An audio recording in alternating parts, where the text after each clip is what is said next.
What's the worst thing you opened your door to? I opened my dorm room door and a hand grabbed my leg.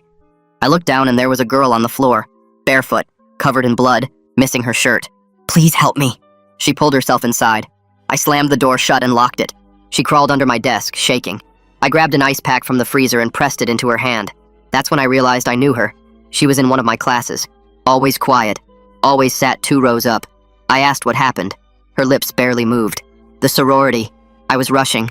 I'm the only one who got away. The others, they're still out there. I woke my roommate. He stared at her for maybe half a second, then yanked on his sneakers and grabbed a flashlight. No hesitation. We threw blankets into the car and bundled her in the back seat. She pointed at the woods behind campus. They made us fight, she said. It was a test. The road ended at a clearing where 2 other girls sat by a log, knees pulled to their chests. We wrapped them in blankets. Be careful, one of them whispered. There's a coyote loose out here. We heard rustling. I followed it with the flashlight. That's when I saw her. Another girl, flat on the ground, body jerking. Foam leaked from her mouth. A coyote stood at her feet, gnawing at her shoe. I shouted and ran. The coyote's eyes flashed silver in the light before it slipped back into the trees. I rolled her on her side. Her chest heaved like she was drowning on dry land. My roommate crashed through behind me, dropped the first aid kit. We did what we could. Eventually, her breathing slowed. Then a scream tore through the clearing. We spun around. More figures stood in the tree line. Dozens of them. Masks. Hoodies. All white faces staring back at us. They didn't move closer. They just watched. We carried the girl to the car and shoved everyone inside. My roommate floored it. Branches scraped the doors as we tore out of the woods. My phone buzzed in my pocket. 3 texts. Unknown numbers. They all said the same thing. Do not come to the woods. It is a setup. The girl from my class leaned forward in the passenger seat. Her voice was low, steady. Don't go to the hospital. Don't go to the police. They're the ones who pick the girls. The car was silent except for the engine. Then, from the back, a knock. Not on the window. Not on the seat. From inside the trunk. We froze.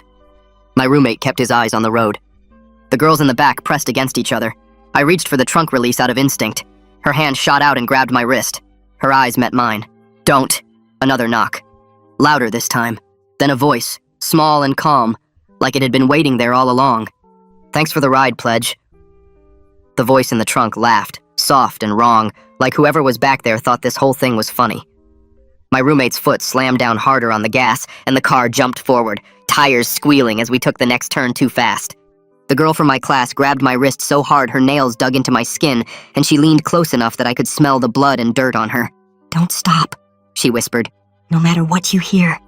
The speedometer hit 60 on the narrow campus road, and my roommate's knuckles went white on the steering wheel as we flew past the last dorm buildings toward the main road. Another laugh came from the trunk, then 3 more knocks, slow and patient like they had all the time in the world. We saw the bright lights of a gas station up ahead, one of those 24-hour places with cameras on every corner, and my roommate yanked the wheel hard to the right without even slowing down. The tires screamed as we slid into the parking lot, and he pulled right up under the brightest light by the door, keeping the engine running while I twisted around to check on the girl who'd had the seizure. She was slumped against the window, but her eyes were open now, blinking slow like she couldn't focus on anything. I grabbed a water bottle from the floor and helped her take small sips, holding her head steady while the other 2 girls pressed themselves into the opposite corner of the back seat, as far from the trunk as they could get. My phone started buzzing like crazy in my pocket, and when I pulled it out, there were 5 new texts from numbers I didn't recognize. The first one said, "We know you're at the Shell station," and my blood went cold. The next one had our exact coordinates down to the decimal point. The third said, "Turn around now." The fourth had a picture of our car from above, like someone was watching us right now with a drone or something. The last one just said, "You're making this worse."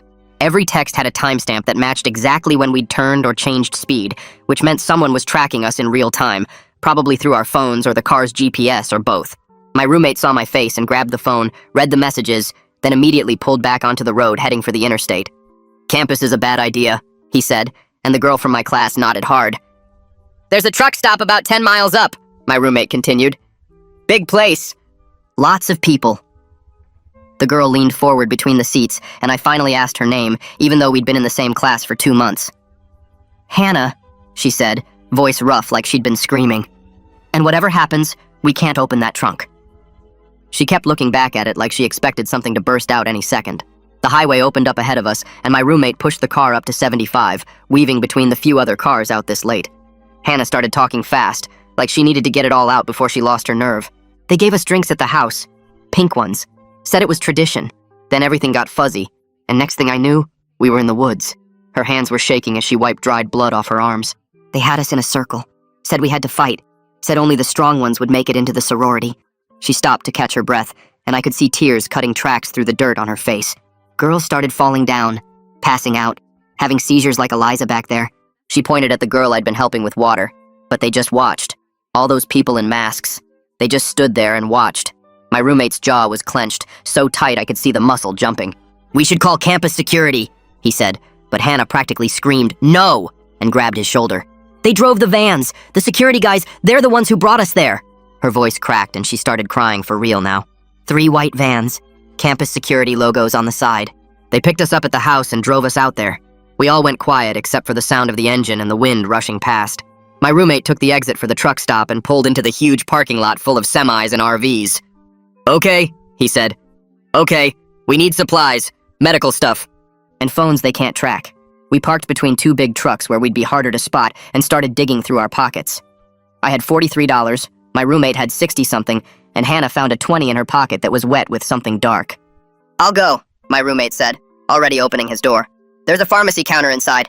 I'll get bandages and those prepaid phones." He looked at me. "Keep them safe. Keep watching." He jogged toward the bright lights of the truck stop and I locked the doors behind him, then turned to help the girls. They were huddled together in the back. Hannah holding Eliza, who was more awake now but still confused. The other 2 girls whose names I still didn't know pressed against them.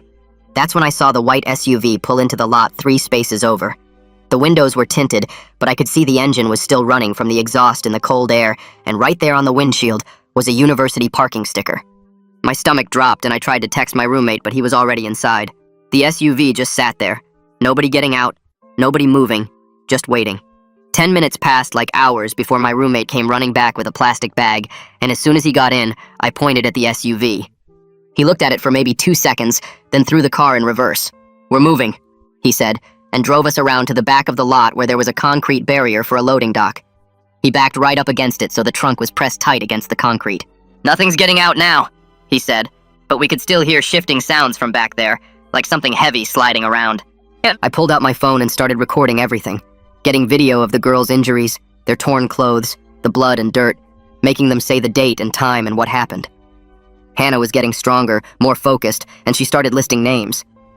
Ashley Shawn was there. She's sorority president, and Morgan something, the tall one with red hair, and that girl Jamie from student government. She kept going, naming maybe a dozen people while I recorded, and when she was done I took pictures of everything I could see. The bruises already forming on their arms, the weird UV stamp on Hannah's wrist that showed up under my phone's flashlight, even the glitter mixed in the mud on their feet. My roommate looked at the pictures on my phone and said we needed to get somewhere safer than this truck stop. He knew a place about 20 miles out where his cousin worked nights at this old diner off the highway. We got everyone back in the car and started driving again while I kept checking the mirrors for that white SUV. The girls were quiet in the back, except for small sounds when we hit bumps in the road. Hannah kept her hand pressed against her side, and I could see dark stains spreading through her fingers. The diner appeared after what felt like forever. Just this small building with yellow lights and maybe 3 cars in the lot. My roommate's cousin met us at the back door and didn't ask questions when she saw the girls. She took us straight to this little office behind the kitchen that had a door with a real lock and no windows at all. The girls sat on the floor while I grabbed paper towels from the bathroom to clean them up better. My phone started ringing from a blocked number, and when I answered, this woman's voice asked if the pledges had been collected yet. She used these Greek letter names like she was reading from some list. I hung up fast and turned off location services on my phone. My roommate did the same with his phone and told the girls to power theirs off completely. We needed to check if anyone was talking about what happened, so I opened Twitter and searched for our campus name. Nothing showed up about the woods or missing girls or anything weird at all. Same with Instagram and Facebook and even the local news sites. We'd heard at least 4 or 5 police sirens earlier when we were leaving campus, but there was nothing online about any of it. The silence felt wrong, like someone was making sure nothing got out. My roommate started making a list of what we needed to do next while I kept taking pictures and videos of everything. Hannah helped get water for the other girls and kept checking on the one who'd had the seizure. That girl was starting to wake up more and could tell us her name was Eliza, but she couldn't remember much else. We heard those 3 knocks from the trunk again. Same pattern as before. Knock, knock, knock. Then nothing. My roommate grabbed his phone to record the sound, but we both knew we weren't opening that trunk no matter what. Hannah said we should skip campus police completely and go straight to county authorities in the morning. She knew they were different departments and might not be connected to whatever this was. We all agreed that made more sense than trying to handle this ourselves or trusting anyone from the university. Hannah started telling us more while I recorded her on my phone. She said they'd all been at the sorority house for this special rush event when they got handed these pink drinks. Everything went fuzzy after that, until she woke up in the woods with people yelling at them to fight each other. She remembered someone saying they had to face the consequences if they didn't fight hard enough. The other girls nodded when she said this, and Eliza managed to whisper that she remembered the pink drinks too. I noticed something on Hannah's wrist when she moved her hand and asked to look closer. Under all the dirt and blood, there was this faint mark that showed up when I used my phone's flashlight. It looked like those UV stamps clubs use, except this one had Greek letters in it. I took pictures from different angles trying to get it to show up clear. My roommate pulled out his laptop and started looking up those phone numbers that had texted us earlier.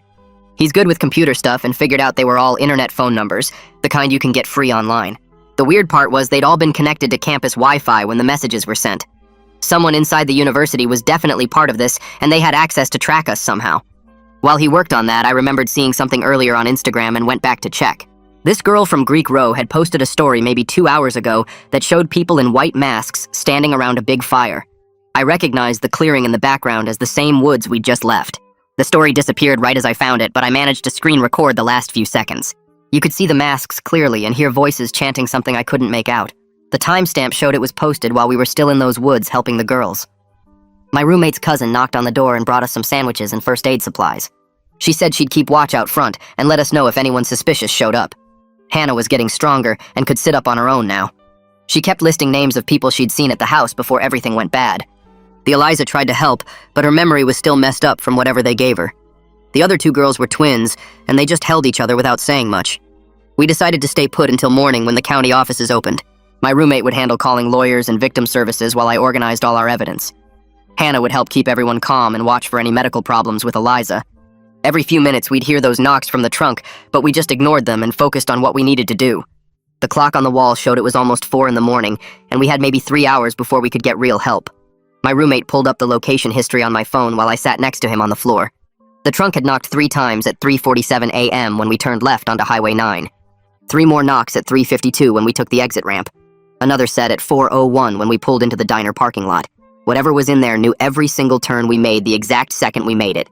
I grabbed my laptop and started searching Eliza's symptoms while my roommate kept working on his phone. The medical sites all said the same thing about foam from the mouth and full body shaking. Benzos mixed with alcohol could cause exactly what we saw in the woods. The girls had been drugged before they even got to the clearing. Hannah sat up straighter when she heard us talking about it. She said the 3 knocks kept happening all night in the sorority house. Knock, knock, knock on bedroom doors during rush week. The pledges had to answer with the same pattern or they got punished. It was how they knew who belonged and who didn't.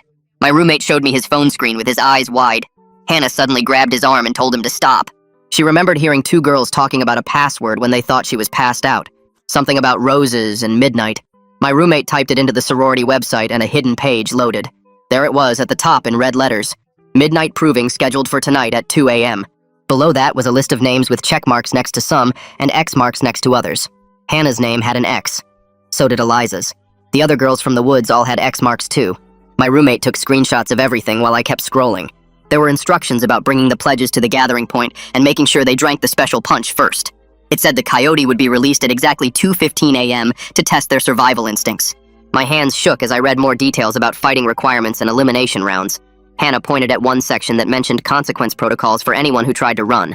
My roommate switched to his banking app and started searching Venmo transactions. He found dozens of payments between sorority members from the past week. Every single one had a coyote emoji in the description. The amounts were huge too. $500 here, $1,000 there. One payment for $3,000 said security deposit with a coyote and a lock emoji. He screenshotted everything and saved it to 3 different cloud accounts. My email notification went off and I almost ignored it until I saw the subject line. Campus parking violation from earlier tonight. The timestamp said 11:45 p.m. when we were in the middle of saving these girls from the woods.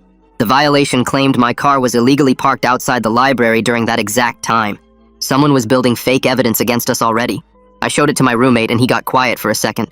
Then he told me about something that happened 2 years ago with a fraternity. A pledge died during Hell Week, but the whole thing got buried when alumni donors threatened to pull millions in funding. The kids' parents got a settlement and signed papers to never talk about it. The fraternity was back to normal within a semester like nothing happened. He knew because his older brother was there when it went down. The pattern was clear now. They protected Greek life no matter what happened to students. My phone started ringing from a number I didn't recognize. The voice on the other end was smooth and professional. Drew Livingston from Student Wellness Services. He said they'd received a concerning report about my mental state tonight, asked if I was having any delusions or paranoid thoughts, wanted to know my exact location so they could send help. His questions didn't sound like he cared about my health at all. They sounded like he was fishing for information. I told him I was fine and hung up fast. Hannah's face went white when I said his name. She knew him from somewhere but couldn't remember where. We decided we needed to move soon before they found us at the diner. My roommate went to get the car while I helped the girls stand up. That's when I saw it through the office window. A white SUV pulling into the parking lot with its lights off. The same one from the truck stop earlier with the university sticker. They'd found us somehow. We went out the back door and got in the car fast. My roommate drove without headlights until we reached the main road. The SUV appeared in our mirror within minutes. We took 3 random turns trying to lose them, but they stayed right behind us. My roommate ran a yellow light and cut through a gas station to get some distance. I remembered my psych professor mentioning a women's shelter that helped assault victims off the record, found their number in my phone and called while we drove. The woman who answered listened to me explain about the girls and what happened. She said they could meet us at a shopping center parking lot in 20 minutes. No questions asked and no reports filed. The SUV was still somewhere behind us, but we couldn't see it anymore. Hannah held Eliza's hand in the back seat while the twins stayed pressed against each other. We had evidence now and a safe place for the girls to go, but I knew this was just the beginning. My roommate pulled out his laptop and started typing fast while I kept watch through the office window. He suddenly stopped and looked at me with wide eyes, saying the diner's Wi-Fi was logging everything and we needed to wipe our tracks right now. His fingers flew across the keyboard as he cleared browser histories and cache files from both our phones and his laptop. I watched him work through proxy servers and private browsers I didn't even know existed. We were learning fast how to think like people who didn't want to be found. He grabbed my phone and started uploading all our videos and screenshots to different cloud services, using random passwords he wrote on a napkin, then tore into tiny pieces. I helped by creating new email accounts on his laptop and sending encrypted copies of everything to ourselves and 3 backup addresses we'd never used before. The files took forever to upload on the slow diner connection, but we couldn't risk losing this evidence if something happened to us. My phone buzzed with a DM notification from someone named Alicia Velez saying she knew what happened tonight and arrangements could be made for everyone's benefit. The message was polite, but the threat underneath was clear as day. I showed it to my roommate, who took a screenshot before the message disappeared 2 seconds later. Eliza shifted in her chair and mumbled something about lights in the woods. Hannah leaned closer to hear her better. Eliza's eyes stayed closed, but she kept talking about how someone warned them not to run toward the lights because that's where they would be waiting. Her words came out jumbled, but the meaning was clear enough. This whole thing had been a trap from the start. The twins nodded like they remembered the same warning. I grabbed some paper towels from the bathroom and started cleaning the mud off their feet so they'd be more comfortable. That's when I saw it mixed in with the dirt. Tiny pieces of glitter. The same sparkly confetti they used to decorate the Greek row lawns for parties and rush events. I took close-up photos with my phone's flash on, making sure to capture how the glitter was pressed deep into the mud, not just sitting on top. My roommate was scrolling through something on his laptop that made his face go pale. He turned the screen toward me, showing emergency scanner reports from earlier tonight. The language didn't sound like normal police or medical calls at all. They kept mentioning a containment team being dispatched to the woods area behind campus. The timestamps matched exactly when we were there rescuing the girls. One report even used military-style grid coordinates instead of regular addresses. We sat there for a minute trying to figure out what to do next. My roommate wanted to call the state police right away, but I wasn't sure. Hannah spoke up from her blanket, her voice stronger now, insisting we needed to document everything first because timing would matter for keeping everyone safe. She'd seen what happened to girls who reported too early without enough proof. They got buried by the system. Eliza and the twins were too tired to add much, but they nodded in agreement. Part of me kept thinking about going back to the woods to look for more evidence or see if other girls were still out there. The guilt sat heavy in my stomach knowing we might have left people behind. But looking at these 3 survivors barely holding it together, we knew their immediate safety had to come first. My roommate called the shelter number again and arranged to meet their advocate at a grocery store parking lot 20 minutes away. We helped the girls to the car, checking carefully that the white SUV wasn't anywhere in sight. The drive felt like it took forever, even though my roommate drove normally to avoid attracting attention. Every set of headlights in the mirror made my heart race. The grocery store lot was mostly empty except for a few overnight workers' cars. A woman in a gray sedan flashed her lights twice, our agreed signal. Lila Rasmussen looked exactly like her voice sounded on the phone, calm and prepared. She had medical supplies in her back seat and a van with tinted windows parked next to her. 2 other women got out to help, both wearing matching purple shirts with the shelter logo. They moved fast, but gentle, wrapping the girls in fresh blankets and checking their vitals with practiced efficiency. Lila pulled me aside while they worked, pressing a business card into my hand with a number written on the back. She said to call if we needed anything and assured us the girls would get medical care from doctors who wouldn't report to campus authorities. Her team had dealt with situations like this before, though she admitted this was more extreme than usual.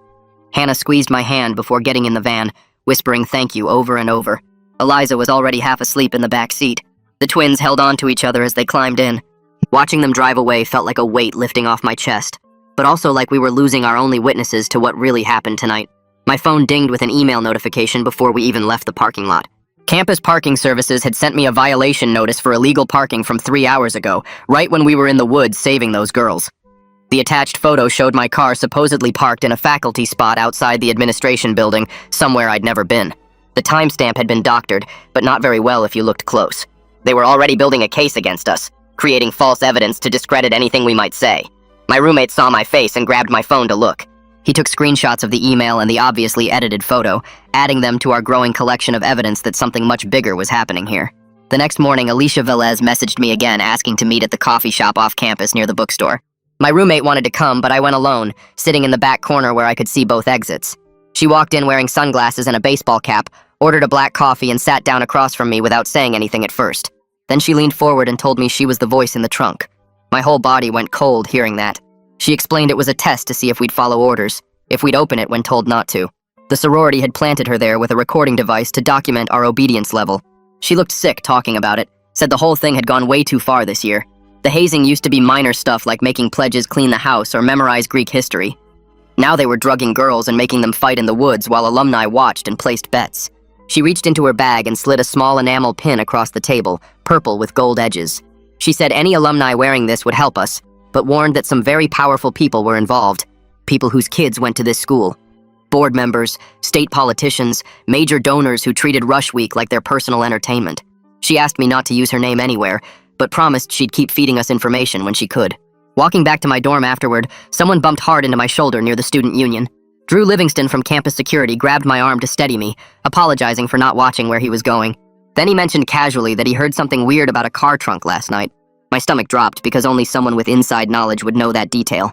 He smiled and said campus security was always available if I needed to talk about anything troubling me.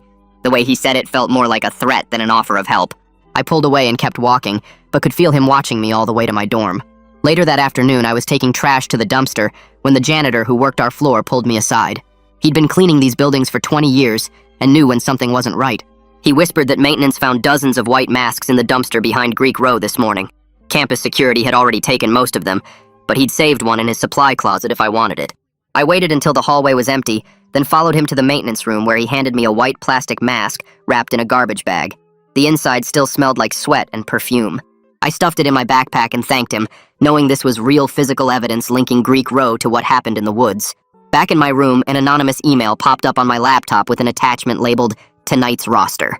The document listed sorority members by their Greek nicknames alongside specific roles like Observer, Enforcer, and Collector. I started cross-referencing the nicknames with social media profiles and recognized multiple student government leaders, including the vice president and 2 senators. Screenshots of their Instagram stories from last night showed them at the sorority house earlier. Then nothing after midnight when everything went down. The evidence was piling up, but so was the pressure. At 2 in the morning, my RA knocked loud enough to wake the whole floor, saying someone complained about noise from our room. We'd been dead asleep, so obviously there was no noise complaint. She stood in our doorway looking uncomfortable, mentioning that campus security wanted to have a chat with us about our well-being. She kept glancing down the hall like someone was watching, then whispered that we should be careful before walking away. My roommate and I knew our phones were probably compromised by now, so the next day he bought 2 prepaid phones with cash from a gas station off campus. We backed up all our evidence to multiple cloud accounts with different passwords, then factory reset our regular phones. We set up automated uploads from the burner phones, so if someone took them, the evidence would already be saved online. The paranoia was exhausting but necessary given how many people seemed to be tracking us. That evening, Lila texted the new phone saying Hannah had recorded a detailed statement about everything that happened. Eliza was stable and also willing to share her story with authorities when the time was right. The other girls were still too scared to speak, but at least we had 2 witnesses ready to go on record. She said both girls consented to having their statements shared with law enforcement once we found a safe channel that wouldn't get buried by the university. My roommate spent hours researching proper reporting protocols and found a Title IX organization at the state level that handled cases when campus authorities might be compromised. I called them from the burner phone and explained our situation without giving names yet. The woman on the phone got very serious when I mentioned coordinated hazing, drugging, and institutional cover-up. She walked me through the proper documentation process and said they could open an investigation that bypassed campus channels entirely. She gave me a direct email to send our evidence to when we were ready. We also sent an anonymous tip to the state newspaper with just enough information to get their attention. Within hours, Holden Tyson, their investigative reporter, responded saying he was very interested in our story.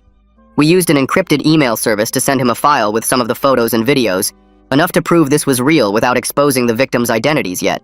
He said he'd start digging into the university's Greek system and donor connections immediately. The next morning, Alicia texted my burner phone about a big donor event happening tomorrow night where the sorority president would be speaking to alumni. She said she'd wear a silver scarf around her neck if it was safe for us to come and gather more evidence without getting caught. My roommate found the event listing online and saw they needed extra catering staff for the fancy dinner at the Student Center ballroom. We both signed up through the campus job board using our real names since we had nothing to hide about needing work. The catering manager seemed happy to have extra hands and told us to show up at 4 to help set up tables and learn the serving routine. When we got there the next day, we spent the first hour mapping out every exit door and noting where all the security cameras were positioned while we arranged chairs and folded napkins. The kitchen had a back door that led straight to the parking lot, and there were 2 emergency exits on opposite sides of the ballroom that weren't alarmed. My roommate took photos of the room layout on his phone while pretending to check the time. Around 6, the donors started arriving in expensive suits and dresses, while we stood against the wall in our black server uniforms, holding trays of tiny appetizers. Alicia walked in wearing a dark blue dress with a silver scarf wrapped loosely around her shoulders and made eye contact with me for just a second before turning to greet someone. She moved through the crowd talking to different groups while occasionally adjusting her scarf to make sure we could see it clearly. During a break between courses, she brushed past me near the kitchen doors and slipped something into my pocket without stopping or looking at me. I went to the bathroom and found a key card with a sticky note that said, "Audio booth 2nd floor," in her handwriting. My roommate covered for me while I slipped upstairs and found the small room full of sound equipment that controlled the microphones for the stage. The backstage mic feed was already live even though the speeches wouldn't start for another hour, so I could hear everything being said behind the curtain. I pulled out both burner phones and started recording on multiple devices while also using my regular phone as backup. The sorority president was talking to someone about damage control and keeping the donors calm after what she called recent incidents on campus. I texted my roommate to let him know I was in position, and he replied that Drew had just walked into the event wearing a suit instead of his usual uniform. We started texting back and forth to track Drew's location as he moved through the room, following my roommate from table to table. Drew would stand near whatever section my roommate was serving and just watch him while pretending to look at his phone. My roommate led him on a slow circle around the room to keep him distracted while I kept recording everything from the booth. That's when I heard the smoking gun conversation we'd been hoping for through the backstage mic. The sorority president was talking to a major donor about how the tests went too far this year, and they needed to implement containment protocols to prevent any more problems. The donor asked if the girls were handled, and she assured him that campus security was managing the situation. They discussed specific dollar amounts for what they called a discretionary fund to deal with any legal issues that might come up. I made sure all 3 phones were capturing every word while my hands shook from the adrenaline of finally getting real proof. After 20 minutes, I slipped back downstairs and rejoined the serving staff like nothing had happened. Drew spotted me immediately and started following me instead of my roommate through the dinner service. When I went to the kitchen to pick up dessert plates, he cornered me near the dishwasher where no other servers could see us.